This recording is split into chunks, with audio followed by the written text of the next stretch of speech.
I've had a few interesting discussions recently with several different clients about what I see as the problems with fixed prices, and I thought others might find the idea interesting, so I've put this short presentation together as a way of sharing it.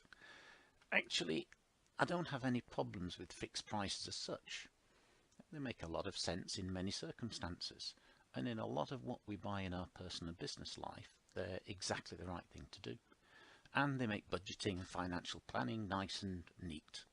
But they've got one big drawback, and it's particularly relevant when what we're buying has got significant cost drivers that are subject to natural uncertainty and variability. And the drawback is surprisingly costly for organisations, and that's what I'm going to talk about in this short presentation. There's lots of things that organisations buy that are like this, with the high levels of uncertainty. They range from transportation, where who knows what fuel costs are going to do in the future, to a manufacturer who uses high levels of, say, electricity or other energy source, or the materials are subject to the vagaries of commodity prices, or they don't know what other orders they're going to have, so their capacity loading, their fixed cost recovery is uncertain, and major capex and investment projects. Now, capex and investment projects, construction projects, are what really interest me. Globally, this is a multi-trillion-dollar industry, spends a fortune every year, and it's one that's not performing as well as it could, and there's significant potential to improve it. And of course, capex projects have got high levels of uncertainty, especially from work coming out that's carried by people. And this can represent well over half the cost of a project, from resources such as the project management team itself, specialist advisors, designers, and of course the people who build the project, the construction workers and contractors and subcontractors. Now, despite the inherent uncertainty, the industry still loves fixed prices, and I find that strange. If I was to ask anybody working on a project, how long will the drive home take them, their answer would be something along the lines, well, on average it'll take 50 minutes, if I'm lucky it will take 30, but if there's problems it could easily take 2.5 hours. Now, that's not a complex project, it's something they've done hundreds of times before, they're not predicting months if not years into the future, but everyone still accepts that there's uncertainty about it. It's not that they're a good or bad driver, it's just the way of the world. Now, come back into the office, and it seems project managers and senior managers responsible for projects hate that natural uncertainty.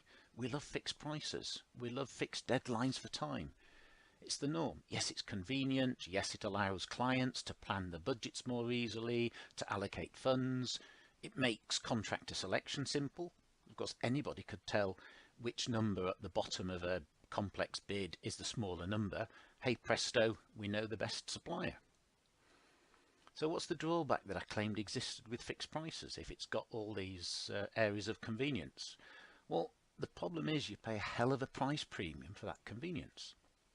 Let me show you what I mean. Here's a very simple simulation of a project with 10 work packages, A to J. Now each is independent, so the costs incurred and therefore the price that's going to be quoted by a supplier or subcontractor A, there'll be some potential variation in it. And that's shown in this particular image or graph, which shows that at any particular price, so the average price, twice the average, less than the average, has a certain probability of being achieved. Such that by definition, average means that in half the circumstances, the price will be that value or less. Now, of course, if we're bidding on a fixed price basis, a contractor with this sort of distribution of costs and price would be stupid to bid the average price. What it means is in half the circumstances, they need more money than they've got in their bid to deliver what they're promised and committed. So what actually happens when we turn it into fixed prices is the bids are nowhere near the average. They're much more closely to the area shown in this picture, which is a reliable figure. Now, whether it's 80% or 90% or 95% will depend how good each party is at negotiation and how desperate the suppliers are for the work. But it will be something like that. Even in this case, there's a 1 in 5 chance that the supplier's costs will be more than their bid price, so they will suffer some serious financial pain in 1 in 5 projects. And in 4 out of 5 times, they'll have enough money in the budget to cover their costs and to make some degree of profit. But of course, bidding the average price is crazy commercial suicide. Now, based on this simple simulation of how the costs and prices of an individual work package could vary, I set up a very simple simulation using this simple 10 work package scenario. And basically in my distribution, about 1 in 3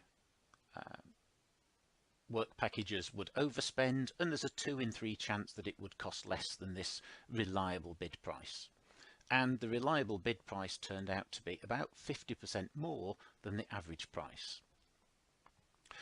So here are the 2 cases that I looked at. My baseline comparison case is the most common approach used in projects today, where we get fixed prices from each of the separate bidders and subcontractors. So that's the numbers down here, ranging from F, which is at 14 million, to J, which is a small 4 million package. These numbers represent that 70 to 80% reliable, highly probable price and cost. And when the project manager adds those up, it comes to a project value there of 86 million. And then I thought, well, what would happen if we just let each project's cost vary naturally and the project reimburse whatever it cost? So the 1 in 3 of them that spent more than what would be the fixed price bids got that reimbursed, and those that it cost less got it reimbursed, but still made a fair margin on it. And that's my second simulation. Pay whatever it costs with some sort of variable price contracts. So when we added the average results up, that came to 63 million. That's starting to imply that the convenience of fixed pricing in this simple scenario, realistic scenario, but still quite simple, is 40% premium. That's what the client is paying for the convenience of the certainty, in inverted commas, of fixed price contracting. Let's look at that in a bit more detail. So here's a result of the first 20 simulations that I ran. The orange line is showing the 86 million. So if we used what I've called in this graph the safe price, the adding up the fixed prices, and that's what the project budgeting is.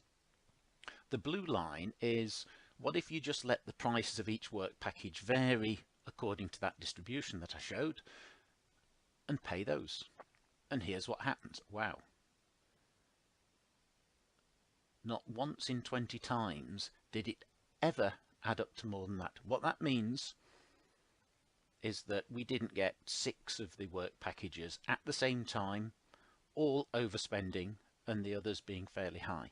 What it meant was the overspent was easily compensated by the underspend relative to the safe fixed price bidding. Wow, so that's a price premium. So here's the average value. Now, of course, to operate and exploit this is simple on some graphs and talking about the mathematics. Now, behaviourally, it involves change to all sorts of things, including how senior management manage the performance and reward the performance of individual projects or portfolios of projects, how you manage budgets and topics like that. I'm not going to get into those in this discussion. What I am showing is what the potential is. If you can master that, there's an enormous amount of money potentially wasted through the wrong use of fixed price lump sum contracting. Now, as we can see here, the risk premium, which is shown in the bars, it ranges from nearly 80 or 90% at this low price contract down to 3 or 4%. But every single one of them had a risk premium. Okay, so this is a simple simulation, but it does reflect reality. The mathematics underlying the overall idea that I've just shown is robust. In fact, it's the basis of the whole of the insurance industry. The summary is the best place to manage uncertainty is at the highest aggregate level, not the lowest. Now, on a project, that means managing the uncertainty, allocating budgets to whoever needs it, but retaining that uncertainty budget at the project level, and definitely not pushing the financial responsibility down the project supply chain. It's the wrong thing to do. Might seem as convenient, but it comes at a significant price premium, as we've just shown. It also makes the project longer, as well as more expensive, and actually less likely to be on schedule and budget. And if you work in oil and gas and you've just had to cut significant numbers of projects from your capital program because of the squeeze on availability of capital funds, maybe you could have kept a significant proportion of the projects you had to cut if you'd not insisted on fixing prices. Now, of course, in reality, you might not be able to get all the benefit that I did in my simulation, but it won't be far away. You will need to replace your fixed price contracting approach with a suitable commercially sound alternative. Now, these aren't complicated to do, and they are available. It's just that they're not common, and there's not many people who know how to implement them and what to do, basically. But is it a good way to manage your business, just allowing people to do what they want to because it's what they're familiar with and what they're convenient with and what they're trained in and what they did last time? Look at the size of the pot of gold. 40% price premium. No, it won't be easy to change, but it will be worth it. This image just shows the same data from my simulation done in a different format as a probability distribution. If you'd gone the fixed price route, yes, you had a high probability of your project costing $86 million. If you'd allowed it to vary, you had a very high probability of it costing less than that. The only thing you don't know in advance is how much you would save.